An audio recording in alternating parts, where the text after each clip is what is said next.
Méditation du 15 juin. Dieu nous garde de l'avarice. Là où est ton trésor, là aussi sera ton cœur. Matthieu 6, verset 21. Un des mots qu'emploie la Bible pour se référer aux biens matériels est trésor. D'autres traductions utilisent le mot richesse. À l'époque de Jésus, on mesurait les richesses en biens, en récoltes abondantes ou en possession de métaux précieux. Aujourd'hui, on les évalue selon des comptes bancaires bien remplis, de nombreuses propriétés immobilières et des vêtements et accessoires coûteux. Et Dieu, comment définit-il la véritable richesse en termes spirituels? Dieu nous avertit du danger que nous courons quand nous donnons la place centrale de notre vie à l'accumulation de richesses matérielles.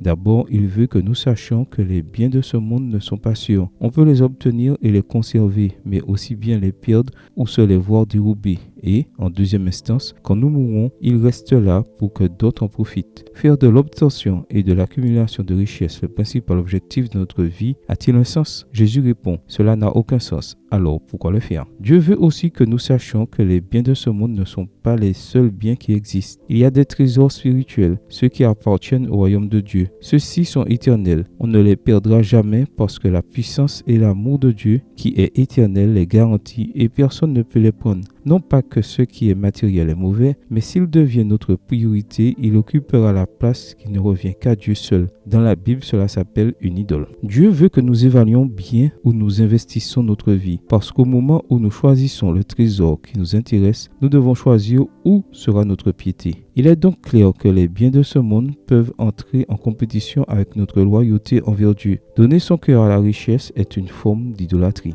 Être disciple de Jésus pousse rarement à accumuler des biens de ce monde, mais plutôt à s'en détacher pour le bien de la progression du royaume de Dieu. Être chrétien, c'est investir dans les trésors du ciel, qui est un lieu bien plus sûr. Mais comprendre cela coûte à notre mentalité matérialiste et conditionnée par l'immédiateté. C'est le Saint-Esprit qui nous enseignera ces vérités et nous convaincra de leur importance. Où investirez-vous votre temps, votre énergie et vos désirs? Il faut prendre une décision. Et comme vous le voyez, c'est une décision capitale. Amen. Bonne journée à vous et que le Seigneur vous bénisse.